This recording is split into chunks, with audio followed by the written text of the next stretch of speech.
Welcome back. સમાચારોમાં આગળ વધીએ. અમદાવાદની અંદર ફરી એકવાર બુલડોઝર એક્શન જોવા મળશે. અમદાવાદમાં આવેલા આસારામ આશ્રમ પર હવે ટૂંક જ સમયની અંદર બુલડોઝર કાર્યવાહી થઈ શકે છે.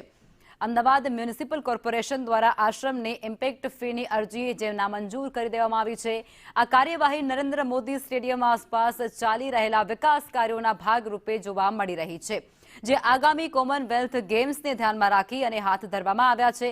સાબરમતી વિસ્તારમાં નરેન્દ્ર મોદી સ્ટેડિયમની બાજુમાં આવેલો આ આશ્રમ રાજ્ય સરકારની માલિકીની જમીન પર બનેલો છે.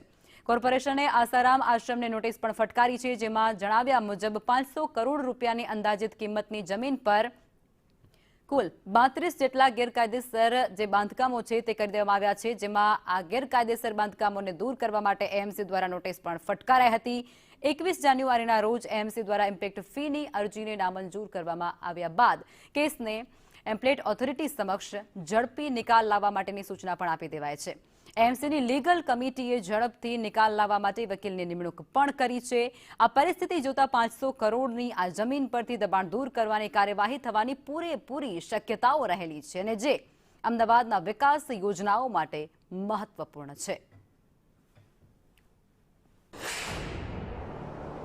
એ તમામ ઇલીગલ સ્ટ્રક્ચર્સને મ્યુનિસિપલ કોર્પોરેશન દ્વારા નોટિસીસ આપવામાં આવી છે, અને એ જે નોટિસીસ ઇસ્યુ કરવામાં આવેલી છે એની સામે ઇલીગલ સ્ટ્રક્ચર્સના જે કોઈ કબજેદારો છે એ લોકોએ ઇમ્પેક્ટ ફીની અરજી પણ ગુરડા એક્ટ અંતર્ગત કરવામાં આવેલી હતી એ લોકો દ્વારા, જે અરજીઓ નામંજૂર થઈ ગઈ છે. અને એવી અરજીઓને શોર્ટલિસ્ટ કરીને જે અપીલો કરવામાં આવી છે